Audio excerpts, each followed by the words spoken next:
a tweaker. Tweak with those tweakers.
This week's show with thanking our sponsors. First off, Cardo's Pizza and Tavern for hosting our weekly show in Pickerington, located at 7897 Refugee Road in the Kroger Shopping Center.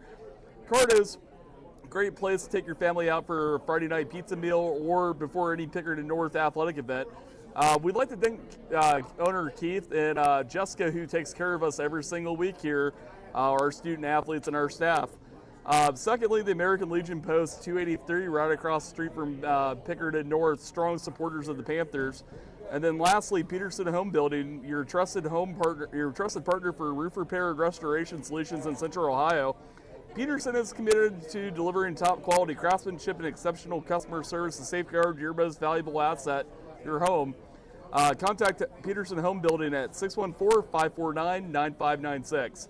So we'll go ahead and get into week 8 here. So let's go ahead and review week 7 of the season last week as the Panthers traveled to Central Crossing last week. The Panthers got off to a quick start, scoring 28 points in the first 12 minutes en route to a 63-0 victory over the Comets of Central Crossing. The Panthers improved to 6-1 on the season, 2-0 in league play, tied for first, and remain number 5 in the Division 1 Region 3 playoff rankings. From last Friday, the offense had a really balanced attack, rushing the ball 19 times for 172 yards and passing for 227 yards on the evening. Some offensive standouts, junior running back Andrew Thomas continues his big junior season with 9 carries for 127 yards and 3 touchdowns. Senior quarterback Jared Mock, he really only got to play a half, but went 8 for 14 for 152 yards and 3 touchdown passes. Backup junior Muhammad Rahman, really getting to play the second half, 75 yards passing and 2 really impressive touchdown passes. But a lot of the Panthers were able to get in the act on Friday night offensively. Wide receiver Kamani Johnson with 2 catches for 103 yards and 2 touchdowns. Also able to get in the mix on Friday night with some touchdown catches was Caleb Stanley, DeMonte Butler, and Miguel Solas, all with a touchdown grab on Friday evening.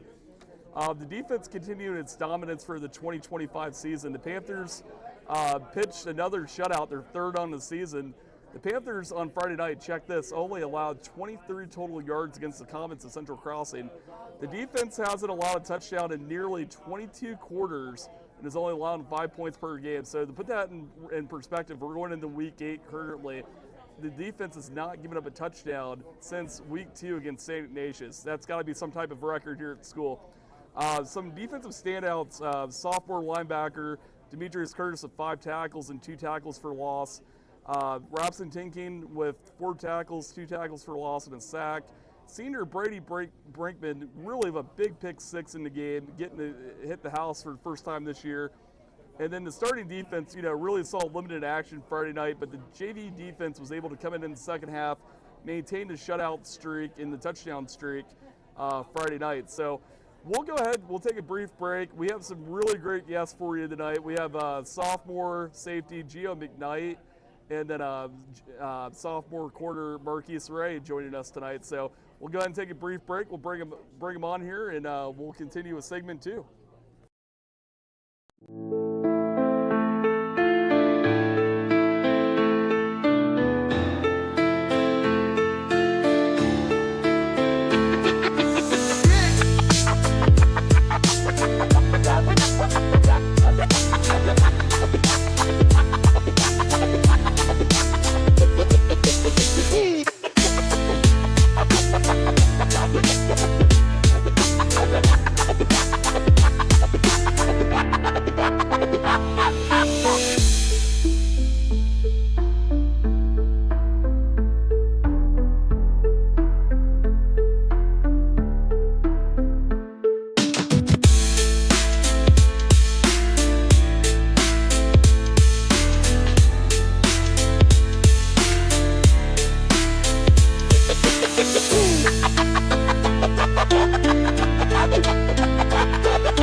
So tonight we're joined by the sophomore defensive back tandem of Gio Mcknight and Marquis Ray. Gio, Marquis, thank you for joining us tonight. You're welcome. You guys are off to a great start on the season. Obviously the defense has been lights out this season. Both being sophomores, getting on the field early here at Pickerington North. So, obviously the defense is off to a great start on the season. You haven't allowed a touchdown in 22 quarters. I don't know if I've ever seen a high school team that's been able to accomplish that. You're only allowing 5 points per game. Talk about the start the defense has gotten off to this season and why you feel like you've had so much success through 7 weeks. I feel like it's really a big part is our coaches. Our coaches really stress us like it's about the little things that matter and it'll add up to big, great things like that and why we're able to accomplish those type of things. But yeah, really our coaches is a big factor and also how our defense has like gelled well together. We all count on each other and trust each other and make the play. So what do you feel like those little things are that you guys are doing every single day that really contribute to that? Making every single call, every single adjustment that needs to be made, making sure your other safety, your corner knows what they're doing on their play, and making sure you know what they're doing on that play so you can all play together better. Marquis, what would you say to that? I would really say like the same thing. Really just in practice, we're repping little stuff over and over.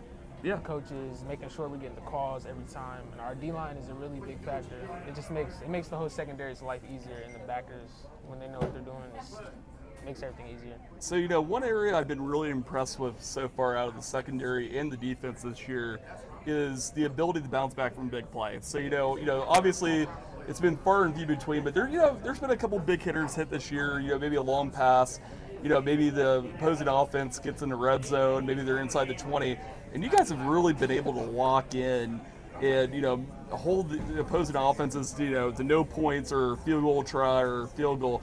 Talk about that mentality of once they get inside our 20, you guys are not allowed them in the end zone. No, we're not. You really have to keep your composure after that big play is made.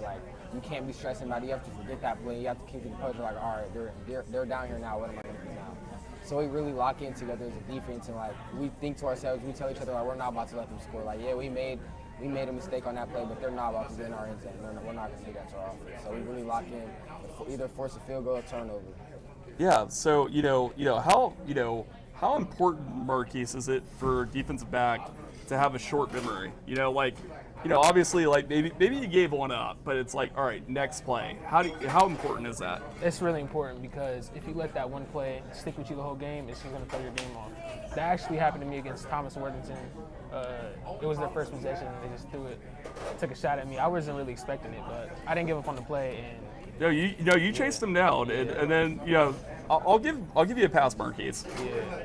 I thought he was out of bounds. I thought he was 3 yards out of bounds. I appreciate you owning that, but I thought he was 3 yards out of bounds. But I remember we were up in the box going nuts. But I appreciate that. But okay, so with the great start to the season, what are some areas you guys still, as a defensive backfield, what can you still improve on?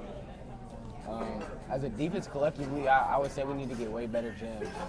We need to get way better gyms. And even though we do an okay job at communicating, we need to talk way more every play. Before the snap, I think we need to talk way more. Yeah, what would you say at Marquis? I really say the same thing, honestly, and part of it too is get our eyes out the backfield sometimes because we're missing out on the other things that are happening around us. And I feel like we trust each other pretty well. It's just we just need to come together more a little bit. Yeah, absolutely. So, obviously, you have one of the best front sevens in the state. You have the law firm of Curtis and Curtis. You have Durham Smith. You have Malachi Irvin. But you also have Malachi Taylor and Ryan Miller returning from last year. How much of a lift, do you, obviously Masood, you, Marquis, how much of a lift do you feel like the three of you have given the defense this year? Obviously, you replaced Tyson Long from last year. Great quarter.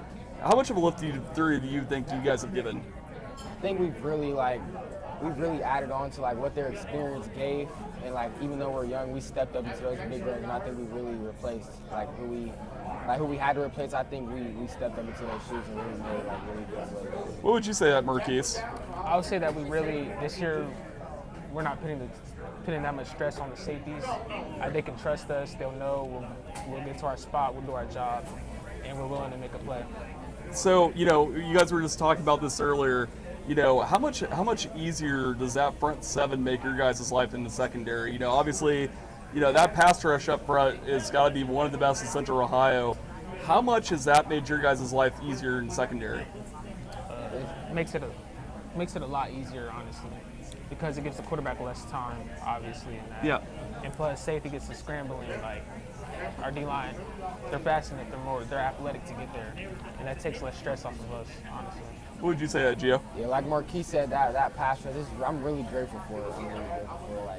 It makes the QB have to get the ball out way faster, so we don't even have to be on our mans as long. It's way easier to get jams. And it's been games I've been getting bored from doing nothing just because our D-line's got there every single play. I'm really good. Well, I'm sure throughout the season that may change a little bit as the opponents start getting a little bit better. But so obviously with the variety of coverages, defense coordinator Kyle James runs a great defense. You run a variety of coverages. How nice is it to have the experience and leadership? Two seniors, Malachi Taylor, Ryan Miller behind you guys to kind of back you up. Their experience is very good, and they're also very good leaders. Anything we need help on, they always have the answers to because they've been in our spots before, and they always give us that help we need. What would you say to playing of Ryan and Malachi? Oh, that's great, honestly. Ryan, he communicates with me every time. I'll be like, hey, am I yo-yoing this? What am I doing? What am I supposed to do here? And he always has an answer every time, and it helps me out. It just makes my job easier. Yeah, absolutely. So, Gio, I'll transition to you. So you're at 5'11", 170. Is that still pretty accurate? Okay. So how would you describe yourself? You're a hybrid. I would describe you as a hybrid corner safety.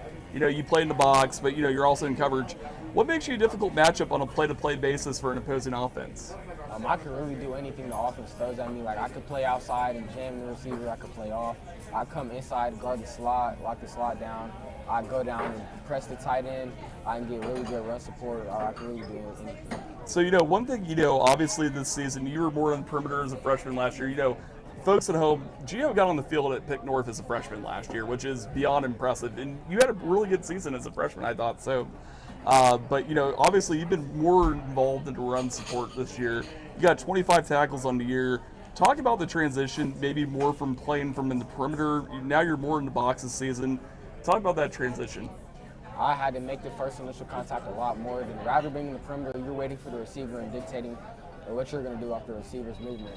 And when you're in the box, you really have to bring the pressure to the receiver and dictate his movement.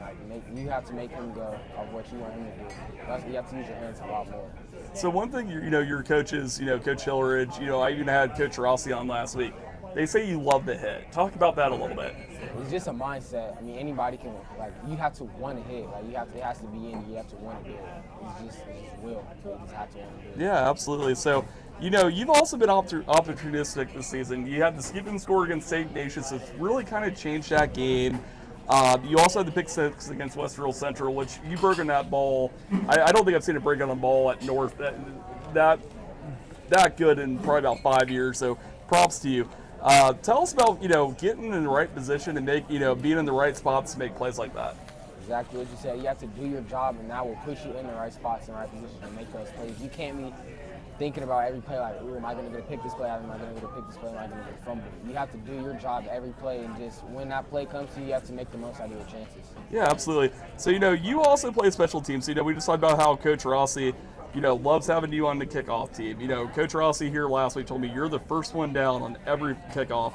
How have you, talk about your role in special teams and, you're starting. Why do you enjoy being on special teams? It's just a mindset of you want to be the first guy down and make the tackle. Like, I want to leave it up to my hands, and I'd rather just be on the field with my guys instead of watching on the sideline. Yeah, absolutely. So, Marquis, I'll transition to you. So, you're at 6 foot, 175. Same question. How would you describe yourself as a corner, and what makes you a difficult matchup on a play-to-play basis? I feel like what makes me a difficult matchup is that I'm really aggressive at the line, and I'll really disrupt your route a lot. It's not going to be fun. Yeah, so you like getting up in there, jamming, like nothing makes a receiver's life worse than I'm trying to get my route, and there's Marquis just sitting there just jamming the crap out of me, right? And I can run too, so that's Yeah. So, obviously, you're playing both ways this year, so, primarily on defense, but you've also, you've got 6 carries this year, you got 6 receptions. Talk about playing both ways and, some of the challenges, especially at this level, playing both ways, but what do you enjoy about it? Well, the challenges are you have to be conditioned, and plus you always have to be ready. When we come off defense, we'll go to the sideline, the TV, look at it, but I have to be ready too because I'll never know when they'll call my name. And what's fun about it is you get a lot of experience from it, and you'll know both sides of the ball, and you'll know when you're on defense, it'll make it easier to know what the offense is going to do. Yeah, so you watch those guys like Travis Hunter, right? Yeah. Like you can play both sides of the ball. Do you envision, maybe 2 years from now when you're a senior, potentially, having that dual role? Yep. So do you prefer playing offense or defense? You like the ball in your hand or you like taking it away? Both is fun. Fair enough. So one observation I made in your game so far this year is your coverage skills. And I think if you turn the tape on against Pick Central, they tried to pick on you. Oh, yeah. I thought they tried putting Nelson out there on you. There's at least 3 shots they took at you. Yeah. You were there every single time. I think I sat here after week 3. I gave you your flowers for that. I think maybe you didn't have the picks, but I thought that was probably one of the more impactful parts of that game was your coverage skills. We even talked about Thomas too. Obviously the one long one, but other than that, they tried to pick on you too. Talk about that challenge and how you feel like you've performed in those situations. I feel like I handle those situations well too, and it's a great opportunity. And respect to those 2 teams for being the only teams that really tried to test us at the top. Yeah. And we're going to see that probably a lot more in the playoffs. But besides that, respect to them. I mean, you may see it this week against Grip City. I mean, that's kind of what their MO. Yeah. So I'll ask this for both of you. Obviously, you both played varsity ball last year as freshmen. You're playing, full time as sophomores, which is very unheard of. Especially in the OCC Ohio. What do you feel like you guys have both worked on the most this offseason to be better for your sophomore years? I think I'd have to say my technique. This whole summer I've really honed and tried to perfect my technique a lot. Yeah, and then how about you, Marquis? I would say my alignment at corner, because that plays a big role on run support, cover 3, all of that. And Kyle James and my dad helped me through all of that in the summer. Yeah, absolutely. And obviously, your dad was a pretty good one. Yeah. Yep. So you both played a lot as freshmen last year. We just talked about. How much has that helped you guys get up to speed more as sophomores and seeing the product that we're seeing this year in 2025? It helps a lot. Like, you already have that experience, so nothing's new. We've already seen it last year, so it really helps a lot. And then, Marquis, the speed of the game, right? From going to 8th grade straight to varsity. I mean, that game is probably tripled the speed. Oh yeah. You're playing against 18-year-olds. You're playing against grown men. Talk about, maybe how much of an adjustment that was, maybe as a freshman compared to your sophomore year. Well, freshman year, I knew to be expecting that the game is going to be a lot quicker. 8th grade, I'm pushing people around, but my freshman year, I'm probably not going to be doing all that. And now sophomore year, I already know what to expect. Yeah. I'm still a sophomore, but I'll still push you around a little bit. But there's still going to be older guys, stronger, faster. But you just got to play through that. So, obviously, Marquis, you already kind of alluded to this earlier. What is your strategy at the line of scrimmage? And Gio, I'll ask you this too. Disrupting, a wide receiver's route out of their break. Especially, you got some receivers in the area at 6'1", 6'2". Maybe they got a little bit of size on you. What do you do from a technique standpoint to really try to throw them off their route out of their breaks? Really be patient. A lot of receivers are gonna think like as soon as they come off the line, you're just gonna hit them with a whole bunch of stuff. But you're gonna move your feet, and then when the time is right, then you hit them, and it'll really knock them back, and really mess up their route. You have to be patient first. Yeah, absolutely. And then, Marquis, you kind of already talked about it. Yeah. Really, obviously it's the hands, it's the positioning, correct? Yeah, and for like a taller receiver, I would really want to get into them. I don't really want any distance with them because their length. They're going to beat me with their length, so I really have to be a technician at the line. Yeah, absolutely. So, I'll ask you both, you guys have both played, year and a half of varsity football. Gio, who's been your toughest matchup so far, would you say? Preston at practice. That's fair. I can't say I've played any receiver better than Preston. That's fair. How about you, Marquis? I would say it was Pick Central, Jaden Nelson. Yeah, I mean, and he's a heck of a wideout. I mean, he's got good speed. But, I mean, I definitely, that matchup that night, I definitely thought you got the upper hand. But so, let's talk about, the importance of film study, right? So, breaking down film throughout the week, being able to anticipate how receivers lined up, specific formations, being able to cheat a play. How important is that for you on a week-to-week basis? It's really important. Like, the mental part of the football game is really huge. Like, you really have to think and then do it. It's really big part of it. Yeah, and Marquis, especially like when you're playing zone, man, 0, 1, 3, 4, 2. How important is that, to sit there, know what coverage you're in, and then have an idea of like what's coming and potentially being able to cheat a play? It's really important because if you line up and you don't know, then you're just out there playing football. Yeah. You're not doing it in the mental side. And plus, if you pay attention to the receiver's tendencies and what they like to do, then you can line up and you can really get in their way for if you already know what they're doing, if you've been watching film. Yeah. So that's really important. And we do, and all of us as a group, we do that pretty well. We watch film a lot. And, that's one thing I've heard from the whole defense this year is, the amount of film work and, being smart football players, right? Having that football IQ. So, one area to me, so 20 years ago, I wasn't as good as you guys, but I played DB here 20 years ago. One area that's not mentioned enough is the moment of truth, right? It's when that ball's in the air. Tell the folks at home, when potentially your back is turned during a pass, you're running with someone, or when the ball's released, like how do you make sure you're in the right spot as a defensive back? Sometimes maybe you're turned, maybe you see that receiver's eyes get real big, you turn around, or you see, the quarterback third ball in the middle, and it's like, I got to get that. Talk about that a little bit. When you see that ball, that thought in your mindset just has to be like, that's my ball, I'm going to get it. I'm doing whatever I can to make sure this receiver doesn't get the ball. If the receiver is in front of you and you see that ball, you cannot turn around until you get to that receiver, and you have to play through his hands or through his eyes. You have to do whatever you can to make sure he doesn't catch that ball. Yeah, absolutely. And talk about, in those long balls too, right? You're in coverage zero sometimes. It's just you and that receiver. Talk about, it's maybe a 30-yard fader out, maybe it's a 20-yard post. Talk about, that ball's in the air. What's your mindset?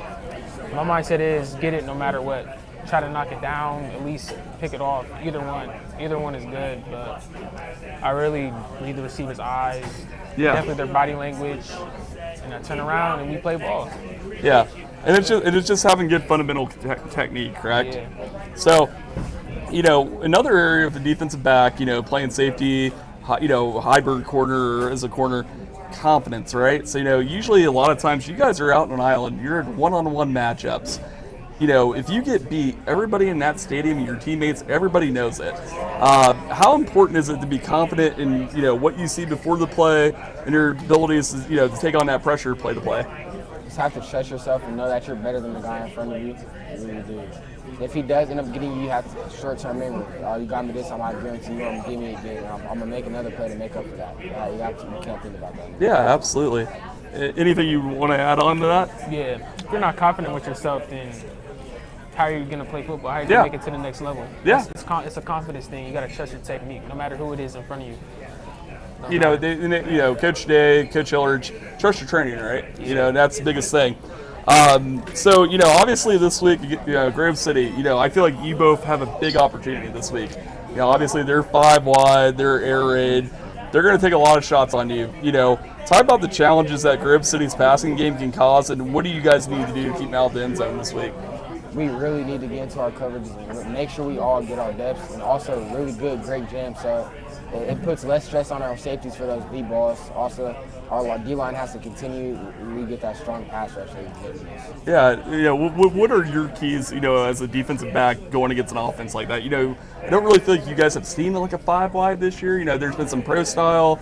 Obviously, 21 personnel. There's been 3 receiver sets, but like a legitimate 5 wide. What do you look for this week? I'd say eye discipline a lot. They run hitch and goes, so they might throw a few hitches, try to make me jump them, and then they'll hit me with a hitch and go. So I really have to be disciplined. Yeah, absolutely. And then, Gio, obviously you played a big role in that game last year. What stands out to you about last year's game over there? Obviously that was a 4-quarter football game. Yeah, their hurry-up offense, it's way faster. It feels way faster than actually playing in the game. Like every other team, we haven't been tested with that at all this year. You usually get a break, cut off the play, they're right back to the ball. You have to be ready. You have to hurry up and get the call. You have to be prepared to not even get the call and play the call that you went over like before the game for that situation. Yeah, especially too if they're gonna throw the ball 50, 60 times a game, your conditioning is gonna be tested too. So. All right, well, we're going to have a little bit of fun. So when I had Elijah Durham Smith and Malachi Irvin on, we played a little lightning round, so I'm going to play a lightning round with you guys. So first name that comes to your mind. So 7 questions about the secondary. So we're only going to go with corners and safeties tonight. Name the first name that comes to your mind. Best athlete. Amari Miller. I'd say Amari. Okay. Fastest player in back 7. I have to say it's between me and Marquis. Okay. Yeah. Now, 40 times, where are you guys sitting at right now? I didn't run last year. I didn't. Okay. So I'm not really Okay. I'm sitting at a 4.6 right now. Okay. Low That- 4.6. Yeah, that's solid. Most likely to house one on defense. I'd say me. Gio. Okay. Yeah. I mean, you've proved it multiple times this year. That's fair. Hardest hitter. I say me. I say maybe Amari. Okay. Most vocal leader. I say Ryan Miller. Ryan Miller, yeah. He's a heck of a leader too. I think he's been playing since he was a sophomore. So yeah, he's definitely been a heck of a leader for at back 7. All right. So in the spirit of homecoming week, you guys had the parade last night, correct? Who's gonna be the best dressed between you two this week? Me. I say me. But we're going to have to see that. We're going to have to. All right, and then not to get too personal, can either of you dance, and who's better? I can't dance. Okay. I can't dance. All right, But well, like, that's- every now and then, you know what I'm saying? I might. It's smooth. Yeah, it's just being smooth and confident, right? Yeah. But I would say, dancing is just like being a defensive back. You gotta have that confidence, right? Yeah. So, all right. So, Gio, we'll finish up with you. So, talk about what you hope to accomplish for the rest of the 2025 season. I want to make like a lot of more plays, really big impact for the rest of our season. And then like postseason, I really want to win some awards. Yeah, absolutely. So, obviously, and tell the folks at home, these guys have multiple offers. So you have 6 offers currently. You got Eastern Michigan, Kent State, Liberty, Miami, Ohio.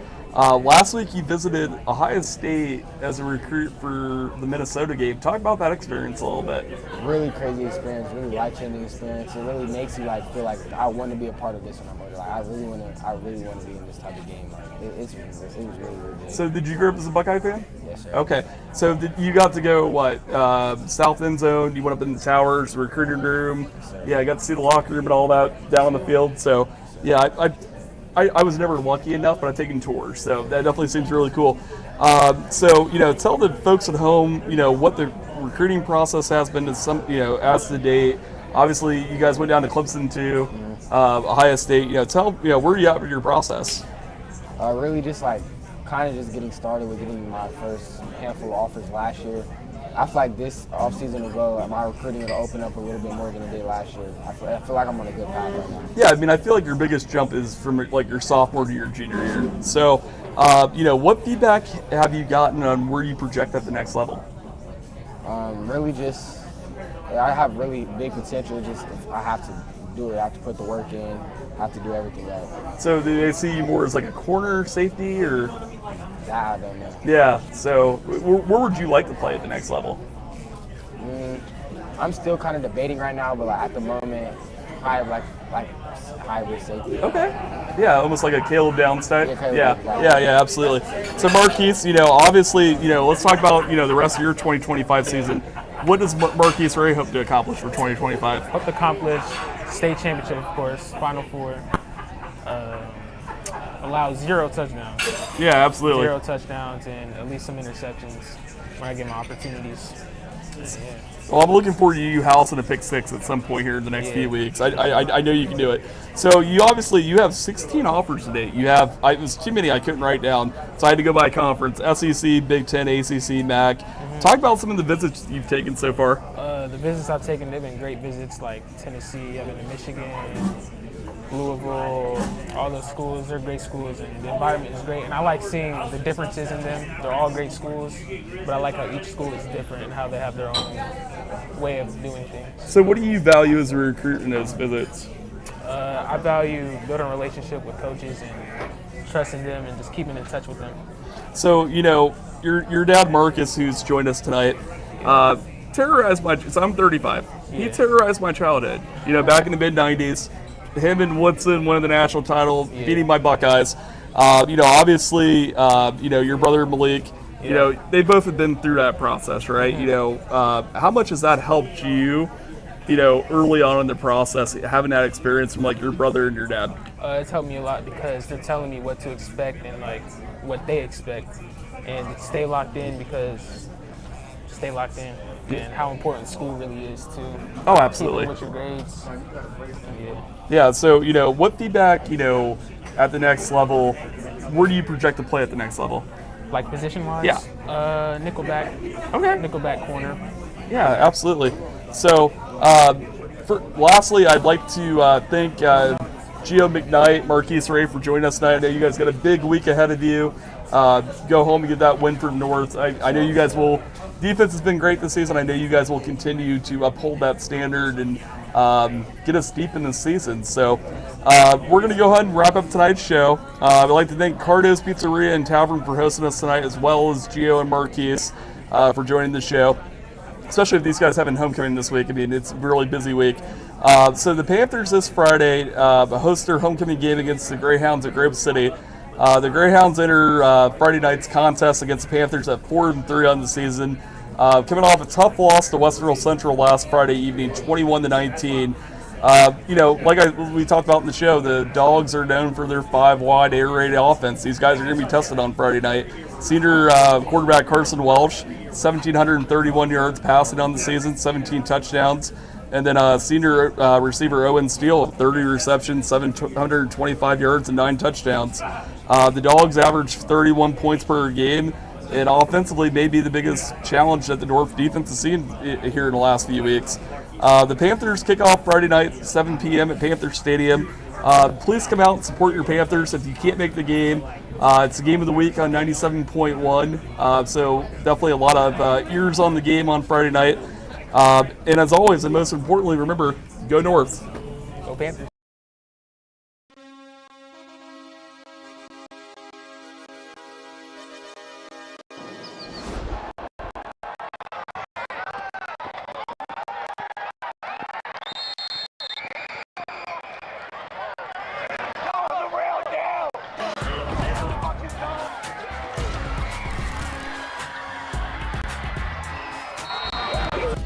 Tweakers! We're tweakers!